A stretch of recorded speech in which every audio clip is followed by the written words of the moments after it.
साहब ने इसको सुना था इस गाने को, तो उस वक्त भी उन्होंने कहा था कि भाई ये तो कुछ अलग ही गाना है, राइट सर? उन्होंने कहा था कि ये कुछ अलग ही गाना है। And I am so happy, I am so proud. एक गाना मिलने के बाद में, एक गाना सुनने के बाद में ऐसा लगता है मैं रेलेवेंट हूँ, मैं अभी भी जिंदा हूँ। और हाँ जी सर, एक जमाना था आप गाने गाने की वजह में प्रोड्यूसर से पान मांगते थे।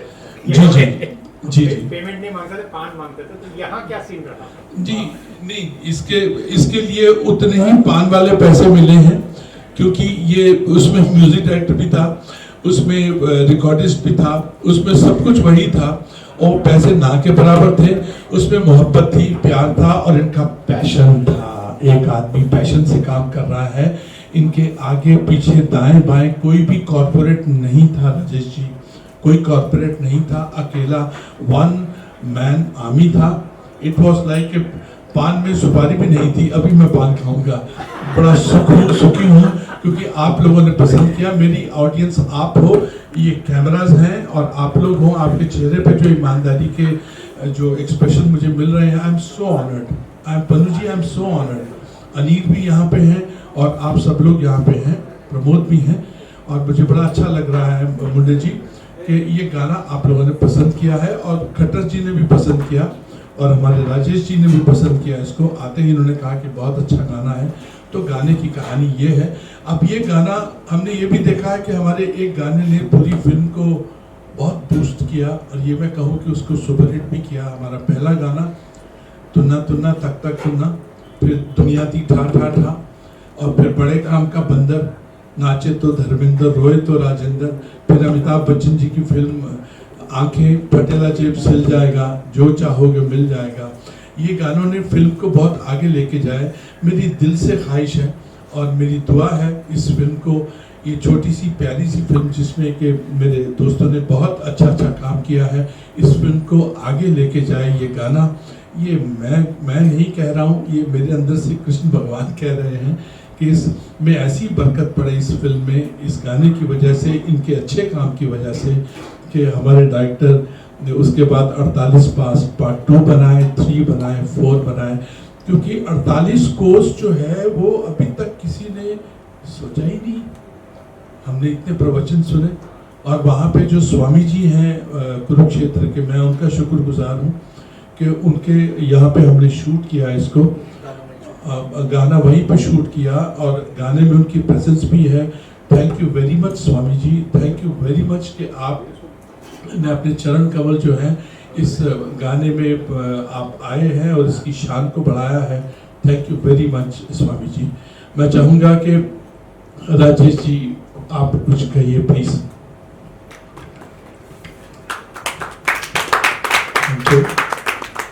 मैंने तो पंकज जी के साथ भी काम किया है, अरुण जी के साथ भी काम किया है और यश बाबू जी को मैं जानता हूँ पिछले 2-3 सालों से। और यश बाबू जी का जो पैशन है फिल्मों के प्रति, वो बहुत, इनके बारे में हमने सुना हुआ था। इन्होंने जब पहली पिक्चर पंख बनाई थी तब हमने बहुत कुछ सुना था इनके बारे में कि एक छोटे से हरियाणा के शहर को क्षेत्र में ये अपने ही तरीके से काम करते हैं और बहुत अच्छा। तो मेरी इस फिल्म के साथ शुभकामनाएं यश बाबू जी को, आर्टिस्टों को, सब ये पिक्चर सक्सेस हो। Thank you so much. Pankaj ji, आपसे जानना चाहेंगे कि तेनाली रामा के बाद ऐसी छवि बनी, ऐसी छाप देशवासियों पे पड़ी कि गुरुकुल अगर इस तरीके का कोई भी सब्जेक्ट बनता है तो आपको याद किया जाता है। कितने ग्लैड मानते हैं अपने आप को? नहीं, मैं बिल्कुल, आपने हाँ ये तेनाली रामा का जिक्र किया, तथाचार्य का जिक्र किया, थैंक यू वेरी मच। हाँ, वो एक यादगार शो था, है और यादगार कैरेक्टर है जो हमेशा रहेगा याद लोगों को। लेकिन उस तरीके से छवि नहीं, तो हाँ मुझे एक कैरेक्टर ये मिला, मैंने किया। एक अभी फिल्म आई थी देहाती डिस्को, उसमें भी एक, लेकिन वो नेगेटिव कैरेक्टर था, ये अलग शेड का कैरेक्टर है। तो और भी मेरा हमेशा प्रयास रहता है कि मैं अलग अलग किस्म के किरदार करता रहूं और करता भी हूँ। तो छवि तो नहीं बनेगी, बनने नहीं दूंगा, एक तरह की छवि तो नहीं बनने दूंगा। बाकी जो किरदार आ रहे हैं वो अलग अलग किस्म के हैं। हाँ ये अच्छा किरदार था, मुझे बड़ा अच्छा लगा जब यश बाबू ने मुझे सुनाया। और दूसरा क्या था कि मैं हरियाणा से हूँ, मैं लोगों को पता ही नहीं मैं हरियाणा से हूँ, तो ये भी एक मकसद था कि फिल्म करूँगा मैं। कुरुक्षेत्र से मेरा जुड़ाव रहा है क्योंकि मेरी यूनिवर्सिटी कुरुक्षेत्र रही है और कुरुक्षेत्र कभी जाने का उस तरीके से मौका नहीं मिला था, तो इस फिल्म के ज़रिए वहाँ पहुँचा भी, 5-6 दिन वहाँ पे रहा, उसके बाद फिर गया, तो आनंद आया, मज़ा आ रहा है। पंकज जी, किस प्रकार का किरदार है आपका? अगर किरदार की बात करें, जिस प्रकार से हमने ट्रेलर देखा, ट्रेलर में कुछ कॉन्स्पिरेंसी नज़र आ रही है कि गुरु में कुछ समथिंग हैपन, कुछ हो रहा है वहाँ। हाँ कुछ हुआ है गुरुकुल में वो, और उसका कारण भी ये आचार्य जी हैं, लेकिन वो क्या हुआ है, क्यों हुआ है, किस लिए हुआ है, कैसे हुआ है, इसका जिक्र मैं नहीं करूँगा। वो अगर यश बाबू चाहेंगे तो वो जिक्र करेंगे, मैं वो जिक्र नहीं कर सकता। यश जी, आप कुछ शेयर करना चाहेंगे दर्शकों से? क्या कुछ रीज़न रहा पंकज जी को खास करके उस कैरेक्टर में आपको कास्ट करना? वो कैरेक्टर सूट ही इनके पर ऊपर करना था। जो ये कर गए हैं शायद कोई और ना कर पाता। मैं वही कहना चाहूँगा कि जो कैरेक्टर मैंने लिखे थे सोच के, और जो आप लिखते समय सोचते हैं और आपको वो मिल जाता है, तो मैं समझता हूँ कि फिल्म सफल हो गई और वो कामयाब मैं उसमें हो गया हूँ। और रही बात कि आचार्य जी क्या करते हैं, वो मैं भी बताना नहीं चाहूँगा क्योंकि बहुत कुछ है इस फिल्म में। आप 48 कोस को हल्के में मतलब जब नाम ऐसा है तो काम भी बहुत बढ़िया होगा इनका भी, और सस्पेंस अगर बना रहे तो 8 जुलाई तक बाद में रिव्यू भी आप ही दोगे कि फिल्म कैसी रही। देखिए ऐसा है, मैं आपको बताऊं, इनका कास्टिंग एजेंट कोई नहीं है। ये पहले ये डायलॉग, ये कैरेक्टर लिखते हैं, फिर रात को सो जाते हैं। सोने के बाद में फिर सपने में आता है कि ये कौन हो सकता है, who is the right person और द राइट लेडी और the gentleman who fits the bill. उसके बाद अगर पंकज हैं तो पंकज को फ़ोन करते हैं। इनका कोई भी कास्टिंग डायरेक्टर नहीं है, ये खुद ही हैं। ये इनमें कहीं ना कहीं डिविनिटी है और डिविनिटी होना बहुत लाजमी है। ये उस ज़माने के ये थिंकिंग है जब जो डायरेक्टर होता था वो सोचता था इसके लिए कौन होगा।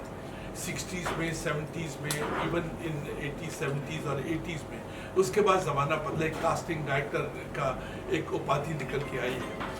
तो मैं भी उसी शुमार में था कि जब लिखा गया तो उन्होंने कहा कि नहीं ये वो है। तो मुझे फ़ोन नंबर पता नहीं कहाँ से ढूंढ ढांड के, एक तो इस दुनिया में कोई किसी को फ़ोन नंबर देता नहीं है, ये नया चलन शुरू हुआ है।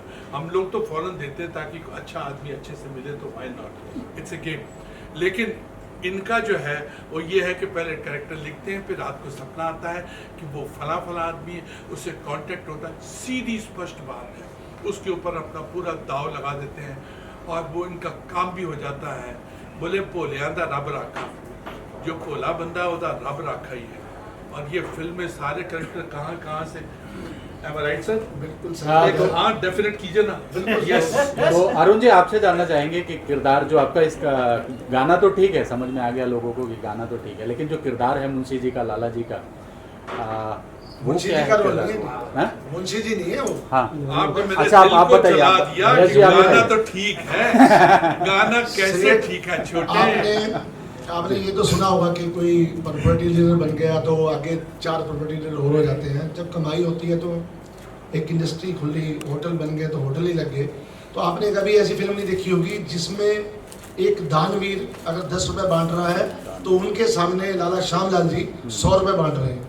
इनमें ये कंपटीशन है और सबको मोक्ष पाना है। जो 48 कोस है, वहाँ श्री कृष्ण ने युद्ध के समय जब महाभारत हुई तो जितने भी हमारे युद्ध में मारे गए तो उनसे जो भी पूछा गया कि हे परमात्मा इनका संस्कार कैसे होगा, तो उन्होंने उसी समय वरदान दिया था, ये कहा था कि इस धरती पे 48 कोस में जो भी जन्म लेगा या जहाँ मरण होगा जिसका भी, वो मोक्ष को प्राप्त होगा। लेकिन आज की डेट में हर आदमी मोक्ष पाना चाहता है, क्योंकि हम देखते हैं कि एक बच्चा पैदा होता है, माँ बाप बड़े लाड प्यार से उनके लिए जन्मदिन मनाते हैं, खुशियाँ बांटते हैं, सब कुछ करते हैं, और वही औलाद जब उनकी बहू आ जाती है तो उनको घर से निकाल के अनाथ आश्रम में डाल देते हैं। तो वो ये कंपटीशन में है, अनाथ आश्रम भी ये बनाते हैं, धर्मशालाएं खोलते हैं, गरीबों के लिए बहुत कुछ करते हैं। सबसे ज़्यादा अमीर आदमी अरुण बख्शी जी हैं। आप सब इनको पकड़ के रखना, अगली फिल्म भी ये करेंगे। मुझे लगा कि मैं कुछ लाइनें जो इन्होंने लिखी हैं पहली बार बोल रहा हूँ, मैंने सुनी भी नहीं थी। मैंने ये स्क्रिप्चर्स पढ़े हैं, लेकिन एक पहली लाइन जो पहली लाइन मुझे सुनने को मिली और बोलने को मिली वो ये था कि मेरा अहंकार तुम्हारे अहंकार से कहीं बड़ा है। जब ये सुना तो मैंने कहा यार ये टेंजेंट कौन सा है, इट्स अ ह्यूज टेंजेंट, ये बात निकलेगी तो बहुत दूर तक जाएगी। ये लाइन से पूरे द्वार खोल दिए और आई एम प्राउड कि वो जो लाइनें बोलने को मिली, जो कैरेक्टर एक किरदार करने को मिला, इट वाज रियली फैंटास्टिक। आपने बहुत अच्छा लिखा है सर। पता नहीं कौन से ऐसे मोमेंट्स पे ये सरस्वती माँ आपकी ज़बान में, आपकी सोच में आई है। मेरे ख्याल से आपको एक परिपक्वता के साथ में जिंदा रहते हुए भी मोक्ष मिल ही गया है। उसके लिए मरना नहीं पड़ता है, जिंदा रह के आपने मोक्ष प्राप्त किया है। ये जो 48 कोर्स का सब्जेक्ट आपने चुना है, इसको एक डेफिनेशन दिया है और कैसे सब लोगों ने आपकी मदद की है और सब लोगों को आपने इकट्ठा किया है। मैं तो कहूँगा कि आप जादूगर हैं और आपके अंदर की जो डिविनिटी है, it is a successful divinity और बहुत ही पॉजिटिविटी है। और इस फिल्म में बहुत बहुत पॉजिटिविटी है सर, बहुत पॉजिटिविटी है मुंडे जी। एंड पन्नू जी, ये फिल्म करके एक बहुत सुख मिला है। आप देखिए हमारे पंकज का चेहरा देखिए, एक संतुष्टि है। अगर आप और भी कलाकारों को देखेंगे, उनको जो रोल दिए गए हैं, बहुत संतुष्टि है। I wish them all the very best. I wish the film, I wish my song, you with your blessings, it should be on top chart and the film should be huge successful. एक और बात भी थी, जब हमने ये भी film का जब डेट निकाली, हमने रिलीजिंग डेट की 8 जुलाई की, तब सीएम साहब को जब पता लगा, हरियाणा के मुख्यमंत्री खट्टर साहब जी को पता लगा, तो उन्होंने इसका पोस्टर रिलीज किया था। तब उन्होंने मुझे कहा कि आप बैठो, मुझे स्टोरी के बारे में बताओ क्या है। जब मैंने उनको प्रोमो दिखाया तो उन्होंने फिर मुझे और बिठा दिया और यही कहा कि मुझे पूरी स्टोरी बताओ। तो मैंने फर्स्ट टाइम ये फिल्म की कहानी उनसे डिस्कस की थी। तो बहुत उम्मीद थी उनको भी कि हमारे 48 कोर्स के बारे में किसी ने ये काम किया है। मैंने पूरी कोशिश की है कि जिस क्षेत्र में, मतलब धर्म क्षेत्र, कर्म क्षेत्र ये है, उसको जितना भी हम बढ़ावा दे सके उतना हमने पूरा प्रयास किया है।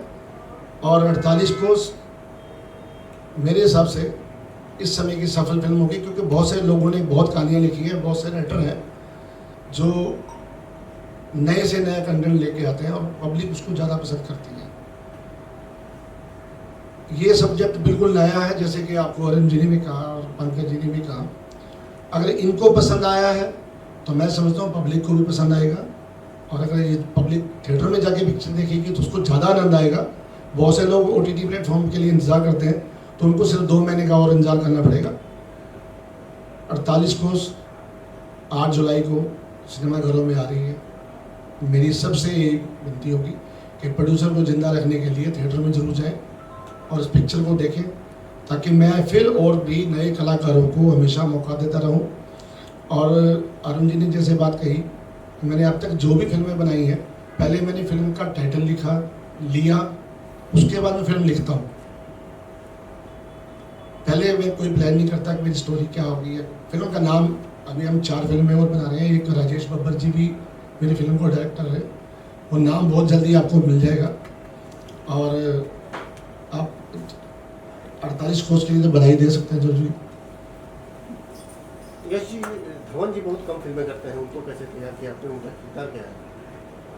इस रोल के लिए पहले तो मैंने जब लिखा था तो परीक्षित सानी जी का किरदार लिखा था, क्योंकि धनीराम जी जो जिस एज में है, हम लोग सब बुजुर्गों को नकारा कर देते हैं, तो मुझे वो कैरेक्टर लिखते समय परीक्षित सानी जी दिखे थे।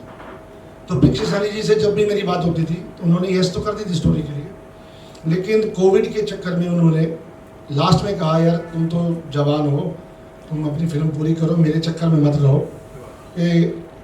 फिर मैंने अनिल धवन जी को अप्रोच किया। अनिल धवन जी भी उस समय फ्री थे, तो उनको भी पसंद आया, अपनी कहानी पसंद आई, बोले मैं आ रहा हूँ। तो आए, वो भी मेरा अनुभव रहा। वो बड़े स्टार हैं, थोड़ा बहुत ज़्यादा व्यस्त रहते हैं, तो उन्होंने भी अच्छा काम किया। उनका मुकाबला श्यामलाल जी के साथ है। ये हमारी फिल्म के श्यामलाल जी हैं। बाकी आप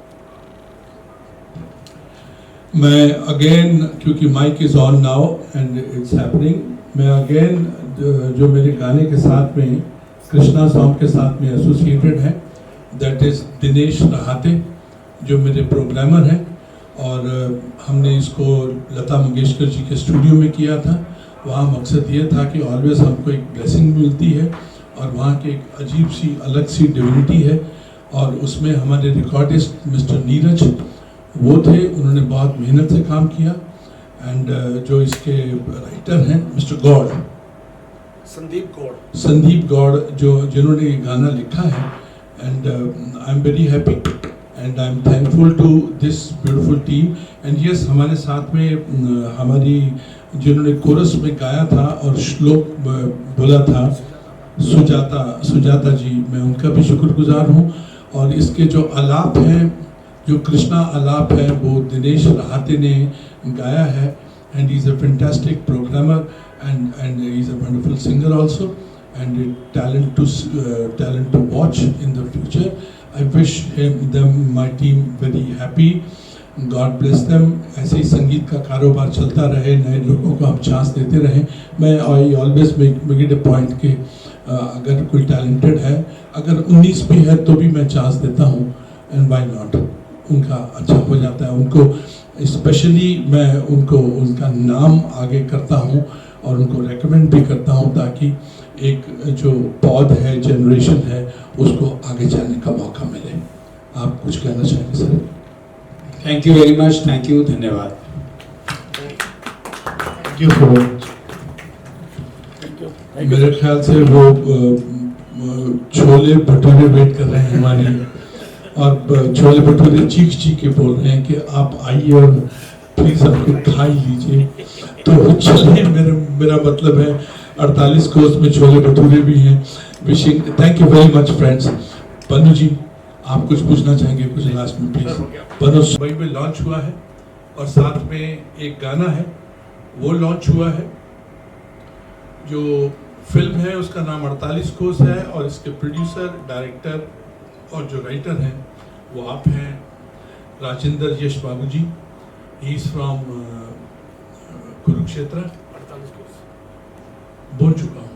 48 कोर्स 48 कोर्स के जो डायरेक्टर प्रोड्यूसर हैं वो यश बाबू हैं। ये आप खुद मीडिया से ताल्लुक़ रखते हैं, इससे पहले भी उन्होंने बहुत काम किया है।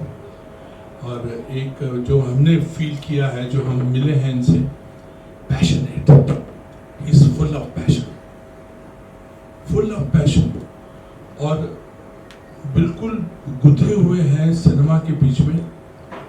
और ये सदा ही हरियाणा की बेहतरी के बारे में सोचते हैं कि कुछ ऐसा काम करूं जिससे हरियाणा का नाम ऊंचा हो।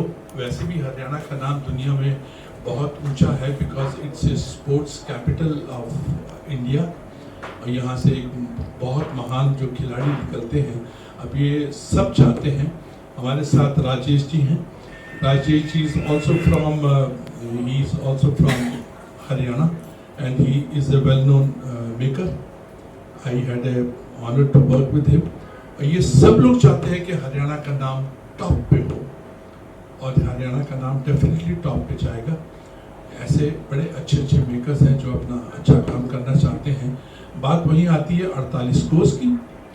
48 कोर्स के प्रोड्यूसर, डायरेक्टर, राइटर यश बाबू जी हैं, जो कि मीडिया से ताल्लुक़ रखते हैं। और साथ में उन्होंने एक गाना जो है वो भी लॉन्च किया है। और खुशकिस्मती मेरी ये है कि उस गाने का म्यूज़िक भी मैंने दिया है और उसको गाया भी मैंने है। और ये पॉसिबल हो सका क्योंकि इनका विश्वास था कि ये गाना मेरे से ही होगा, मेरे इंटेलेक्ट से ही होगा। एंड आप लोगों ने अप्रिशिएट किया है, तो I am so happy. Now as I introduced him, Now I want him to talk first of all. And we have got Pankaj Berry, very renowned actor friend, and who has done a really wonderful job. He's one of the main protagonists in the film, and he's done an excellent job. And now I would like to, I want कि हमारे जो director साहब हैं वो पहले इसके बारे में बोले। सर हाँ जी, चलिए ठीक है। जैसे कि हमारे डायरेक्टर साहब ने कहा है कि पहले पंकज बोलेंगे। Pankaj ji please. Thank you very much. Film 48 Kos में मैंने गुरुकुल के आचार्य का किरदार निभाया है। बहुत इंटरेस्टिंग किरदार है, इसमें काफ़ी ट्विस्ट है जिसका जिक्र मैं अभी तो नहीं करूँगा, लेकिन अच्छा लगा, मज़ा आया काम करके। और सबसे अच्छी बात यह है कि यश बाबू जी का जो प्रयास है, आज वो प्रयास सफल हुआ, वो अपने अंतिम पड़ाव में पहुंचा जहां फिल्म पूरी हो गई, फिल्म का ट्रेलर लॉन्च हुआ, फिल्म का गाना लॉन्च हुआ। ये मुंबई में हो रहा है, फिर ये चंडीगढ़ में भी बहुत बड़े लेवल पे प्रेस कॉन्फ्रेंस कर रहे हैं, कुरुक्षेत्र में भी इसका प्रचार हो रहा है। और फिल्म, अच्छी बात यह है कि आज के दौर में फिल्म थिएटर में रिलीज़ हो रही है, हरियाणा में बहुत सी स्क्रीन पर आ रही है, और मुझे पूरी उम्मीद है कि इस फिल्म को लोग देखेंगे और इस फिल्म को एंजॉय करेंगे। मेरी हार्दिक शुभकामनाएं। और बाकी फिल्म के बारे में डिटेल में जो बात करेंगे वो यश बाबू करेंगे। Thank you. नमस्कार। 48 कोस के बारे में जब मुझे पता लगा कि भाई 48 कोस जहाँ मैं रहता हूँ उसमें बहुत सी कहानियाँ छुपी हुई हैं, तब मैंने इसको लिखना शुरू किया। और फिर ऐसा प्रयास, ऐसा समय आया जब आचार्य के रोल में मैंने पंकज बेरी जी को सामने रख के लिखा, और एक सेठ धनी नाम के रोल में और श्यामलाल जी के किरदार में मैंने अरुण बख्शी जी को चुना। और जब मैंने इनसे स्टोरी के बारे में डिस्कस किया तो इन्होंने 1 मिनट से पहले हाँ कर दी। और सबसे बड़ा योगदान मुझे 48 कोस की वेदी में मिला, जहाँ मैं चाहता था शूट हो, वहाँ ये सभी कलाकार वहाँ पे आए। और मेरा जो सपना था कि मैं इसको ऑन स्क्रीन लेके आऊँ, थिएटर में लेके आऊँ, क्योंकि बहुत से ऐसे प्रोड्यूसर होते हैं जो फिल्म स्टार्ट कर देते हैं लेकिन वो पूरी नहीं कर पाते। अगर पूरी कर लेते हैं तो वो थिएटर में नहीं ले पाते। तो मैं ये कहूँगा कि मेरा सपना पूरा हो रहा है, और 8 जुलाई को मैं ये film all over India release कर रहा हूँ। और बाकी आप जो पूछना चाहें। 48 कोस क्या है, थोड़ा सा उसके बारे में। 48 कोस जैसे पहले आज हम जिसको किलोमीटर बोलते हैं, उसके बाद उससे पहले मील बोलते थे। 48 कोस जींद, कैथल, कुरुक्षेत्र, करनाल, पानीपत तक जो है वो 48 कोस है। 48 कोस जहाँ महाभारत हुआ था, जहाँ श्री कृष्ण ने गीता जी का उपदेश दिया, वो ज्योतिषर में आता है। तो ये सारे के सारे जो है 48 कोस में 4 यक्ष समाये हुए हैं। कहा जाता है कि आज भी जो इंसानियत, धर्म, कर्म, विश्वास जो ये चल रहा है, माना जाता है, वो 48 कोस में आज भी किसी न किसी रूम में कायम है। और यही सभी कलाकार, जो सभी पात्र हैं, वो 4 यक्षों के ही अंश हैं। और कौन कौन से कलाकार हैं? सरस्वती का रोल किन्होंने किया है? सरस्वती का 48 कोस में जैसे हम 4 यक्ष की बात करते हैं तो वहाँ एक सरस्वती, जो सरस्वती नदी है, सरस्वती वहाँ पे विराजमान है। तो वो किरदार हमने एक महिला को दिया जो पुलिस इंस्पेक्टर के रोल में है, जिसके माँ बाप का डिवोर्स हो चुका है, और वो पुलिस थाने में सारे झगड़े के केस निपटाती है। और आखिर में उसको हम स्टोरी में विश्वास दिलाते हैं कि उसकी शादी हो जानी चाहिए। अरुण जी, और भी इसमें गाने होंगे, थोड़ा बताएं। म्यूजिक आपने दिया है। एक गाने के बारे में बता दूं पहले। गाना जो है वैसे कंपोज हो गया था किसी और के स्वर में। जब अरुण जी वहाँ पे आए तो इनको मैंने गाना सुनाया, और मैं इनका कभी फैन रहा हूँ बड़ा जबरदस्त। जब ये इनका गाना आया था, तूना तूना आसमां को धरती पे लाने वाला चाहिए, तो मैंने इनसे जब डिस्कस किया तो इन्होंने 1 मिनट से पहले हाँ कर दी और मुझसे कहा कि मैं वो गाना करूँगा। ये गाना वहीं से स्टार्ट हुआ है और बाकी गाने के बारे में ये बताएं। मुझे जब भी गाना गाने को मिलता है तो मुझे बड़ी खुशी मिलती है, बड़ी खुशी मिलती है, क्योंकि एक पैरेलल करियर जो है मेरा वो एज ए सिंगर है। मुझे याद है कि मेरा पहला गाना बहुत बढ़िया पंकज के ऊपर पिक्चराइज था, और ये जो यहाँ पे एक पोस्टर पड़ा हुआ है उसमें जो राइटर हैं राजेश जौहरी साहब दिवंगत हैं, उन्होंने लिखा था। और जब भी मुझे गाना, आज पहले तो ये होता था कि जिस फिल्म में काम करो तो वहाँ पे गाना मिलता था कि आप गाना भी गा दीजिए। आजकल ये है कि जिस फिल्म में पन्नू जी रोल मिलता है तो वो बोलते हैं कि एक गाना बना दीजिए। इसका मतलब है कि गाना बना दीजिए, आपको लिखना है तो लिख भी दीजिए, म्यूजिक भी दीजिए और गा भी दीजिए, और मुझे पूरी आज़ादी मिलती है। मुझे इस गाने में भी ना एक बड़ा अलौकिक सा एक सुख मिला। मुझे लगा कि जैसे कि मैं नहीं कर रहा हूँ, कोई और करवा रहा है। ये कृष्ण भगवान करा रहे थे। बाद में लगा कि एक एक शब्द, एक एक कंपोजिशन, एक एक आरोह अवरोह आलाप, ये सब जो आपने देखा है, ये आपको लगेगा नहीं कि ये मतलब एक ऐसे आदमी ने किया जो एक्टर है, पर उसी ने उंगली पकड़ी है कृष्ण भगवान ने, और उन्होंने इसको बनाया है और वो चला है। और उसके बाद लोग ऐसे मिलते गए हैं, और पता नहीं इसका आरोह जो है चलता इतना शानदार बनता गया। और जब भी सुना गया, ये लता जी के स्टूडियो में किया, लता मंगेशकर जी के स्टूडियो में मैं हर एक रिकॉर्डिंग करता हूँ। वहाँ का रिकॉर्डिस्ट नीरज जी, उन्होंने इसको किया। और मेरा साथी जो मेरा प्रोग्रामर था, उसका नाम है राहते। Hello hello hello hello.